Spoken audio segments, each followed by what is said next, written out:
Gadis itu ditabrak bos kaya, tapi tak sadar kalau dulu mereka pernah berjanji akan bertemu lagi.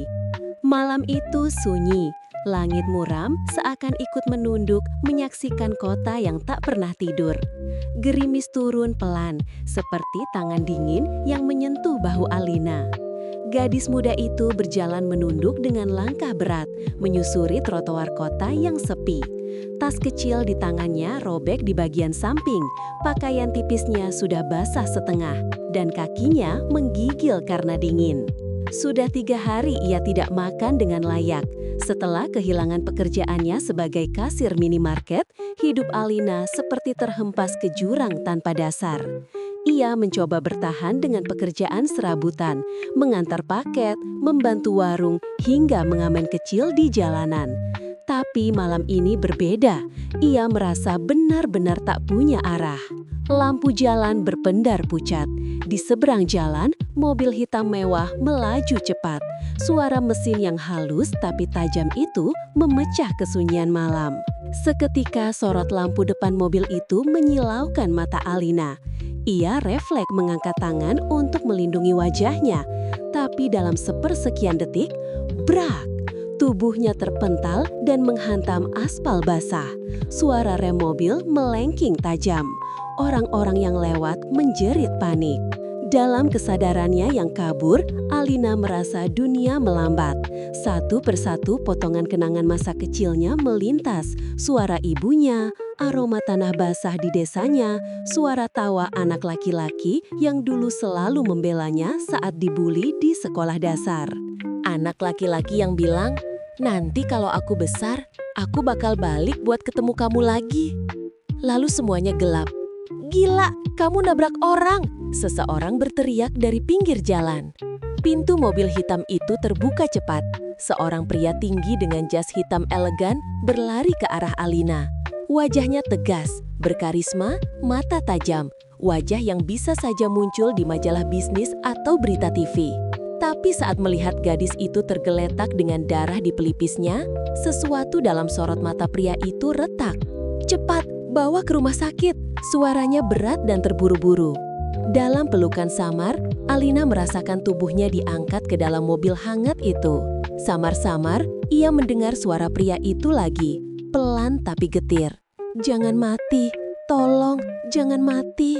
3 hari kemudian, aroma antiseptik menyelimuti hidungnya. Alina membuka mata dengan berat. Atap putih rumah sakit menyambut pandangannya. Infus menempel di tangan, dadanya terasa berat. Perlahan, pandangannya menajam. Ruangan ini terlalu bersih, terlalu mewah. Ini bukan rumah sakit kelas biasa. Selimutnya tebal dan lembut. AC menyala pelan, dan di sudut ruangan ada kursi kayu elegan. Di kursi itu, seorang pria duduk membelakanginya, memandangi jendela besar. Cahaya matahari pagi jatuh di bahunya. Rambut hitamnya rapi, kemejanya mahal, arloji di tangannya berkilau. Namun bukan itu yang menarik perhatian Alina, melainkan aura dingin yang anehnya, perasa familiar. Saat ia bergerak pelan, pria itu menoleh. Mata mereka bertemu. "Syukurlah kamu sadar," ucapnya pelan. Suara itu, ada sesuatu yang meninju ingatannya. Dalam sekejap, Alina merasa seperti anak kecil lagi, duduk di bawah pohon jambu sambil tertawa dengan seorang anak laki-laki. "Siapa? Kamu?" Suaranya serak. Pria itu menegakkan tubuhnya. "Aku Dimas. Aku orang yang menabrakmu." Nama itu, Dimas. Nama itu pernah jadi bagian dari masa kecilnya. Tapi Alina menepis pikiran itu. Mungkin hanya kebetulan. Dunia terlalu besar untuk berharap pada keajaiban masa kecil. "Maafkan aku," lanjut pria itu. Wajahnya menunduk sedikit, tapi sorot matanya sungguh-sungguh. "Aku sudah siapkan semua biaya pengobatanmu. Kamu tidak perlu khawatir tentang apapun. Aku salah, aku akan tanggung jawab." Malam itu, perawat dan suster rumah sakit mulai bergosip pelan. Semua orang tahu siapa pria itu sebenarnya. CEO muda perusahaan properti terbesar di negeri ini. orang kaya raya, berpengaruh, dan tertutup dari publik. Biasanya orang seperti itu tidak punya waktu bahkan untuk dirinya sendiri. Tapi untuk alasan yang tak dimengerti siapapun, pria itu datang setiap hari ke ruang rawat Alina. Ia membawa buah, memanggil dokter terbaik, bahkan sempat membacakan berita pelan-pelan di samping ranjang. Tak ada kamera, tak ada publikasi, seolah ada sesuatu yang lebih dalam dari sekedar rasa bersalah. Suatu malam, ketika Alina setengah sadar dalam gelap, ia mendengar suara lirih dari kursi dekat jendela. "Nama kamu Alina ya? Aku pernah punya teman masa kecil dengan nama itu juga." Dimas bicara sendiri. Suaranya pelan seperti sedang bercerita pada dirinya sendiri. "Dia gadis kecil yang selalu duduk di bawah pohon jambu depan rumahku. Dia bilang suatu hari nanti dia akan datang lagi dan tidak akan pernah menyerah pada hidup." Air mata Alina mengalir pelan. Ia tak tahu harus bicara atau berpura-pura tidur. Tapi kalimat itu seperti menghancurkan tembok ingatan yang selama ini ia kunci rapat-rapat. Ia teringat bocah laki-laki berambut agak panjang sering datang ke desanya saat liburan. Mereka main ke sungai, membuat ketapel dari ranting pohon, mencuri jambu dari pohon belakang rumah, dan tertawa sampai perut sakit. Anak itu Dimas. "Dimas," gumamnya pelan tanpa sadar. Dimas sontak berdiri. "Kamu ingat namaku?" Alina memejam lalu membuka mata. "Kamu Dimas kecil?" Mata Dimas membelalak. "Kamu Alina, gadis kecil yang selalu pakai pita kuning?" Tawa kecil pecah di antara air mata. Dunia seolah mundur 15 tahun ke belakang. Tiba-tiba semua status sosial, jarak, dan dinding kehidupan modern runtuh begitu saja. Yang tersisa hanyalah dua anak kecil yang pernah membuat janji polos di bawah pohon jambu. Hari-hari setelah itu berubah. Dimas mulai menunjukkan perhatiannya bukan hanya sebagai orang yang menabrak, tapi sebagai seseorang yang mengenal Alina sejak lama. Ia bahkan menawarkan tempat tinggal sementara setelah Alina keluar dari rumah sakit. "Aku nggak butuh belas kasihan," kata Alina saat itu. "Ini bukan belas kasihan," jawab Dimas pelan. "Ini janji lama yang akhirnya bisa aku tepati."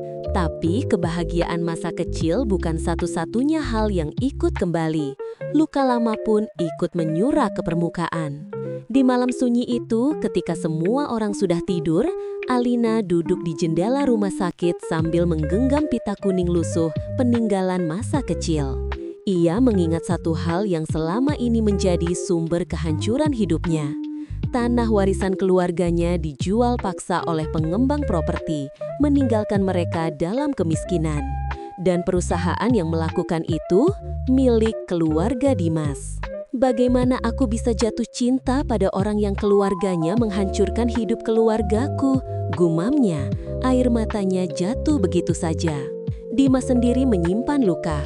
Setelah ayahnya meninggal, seluruh perusahaan jatuh ke tangan pamannya, pria serakah yang hanya peduli pada uang dan kuasa. Dialah dalang dari penjualan tanah-tanah rakyat, termasuk tanah keluarga Alina. Dimas selama ini berusaha merebut kendali perusahaan, tapi korupsi, politik kotor, dan tekanan keluarga membuatnya terjebak. Suatu malam, ia mendatangi Alina dengan mata lelah tapi tegas. "Alina, aku tahu keluargaku jahat padamu, tapi beri aku waktu. Aku ingin menebus semuanya." "Dengan uangmu?" Suara Alina dingin. "Dengan hidupku," jawab Dimas. "Dengan setiap keputusan yang akan aku buat mulai sekarang." Kehidupan mereka perlahan berubah. Dimas mulai turun langsung ke desa tempat Alina lahir. Ia membongkar proyek ilegal, membatalkan perizinan kotor, dan mengembalikan hak tanah warga. Keputusan itu membuat banyak musuh di perusahaannya murka, termasuk pamannya. Ancaman mulai berdatangan, telepon gelap, bayangan orang asing di sekitar rumah Alina. Sampai suatu malam, rumah kontrakan kecil tempat Alina tinggal diserang oleh orang suruhan pamannya. Pintu didobrak, Alina berlari menyelamatkan diri, Tapi seseorang menyekapnya dari belakang. Dimas datang tepat waktu. Ia bertarung melawan 2 orang pria bersenjata. Darah muncrat. Dalam kekacauan itu, pisau menusuk tubuh Dimas dari samping. "Dimas!" jerit Alina. Dimas roboh di pelukannya. "Aku janji, aku nggak akan ninggalin kamu lagi," ucapnya lirih sebelum pingsan. Dimas dibawa ke rumah sakit dalam kondisi kritis. Alina berlutut di samping ranjang ICU, menggenggam tangannya erat sambil berdoa. "Kamu pernah lindungi aku waktu kecil. Sekarang gantian aku yang akan lindungi kamu," bisiknya. 3 hari, Dimas tak sadarkan diri. Perusahaan mulai goyah. Pamannya mengumumkan rencana menggulingkan posisinya dari kursi CEO. Tapi Alina tak menyerah. Ia datang ke kantor pusat perusahaan, berdiri di depan ratusan karyawan dan investor. Gadis miskin itu, yang dulu bahkan tidak berani memandang gedung tinggi, berdiri tegak. Ia membacakan semua bukti korupsi yang diberikan Dimas sebelum diserang. Media meliput, publik heboh, pamannya ditangkap. 3 bulan kemudian, desa kecil di pinggir kota itu kembali hidup.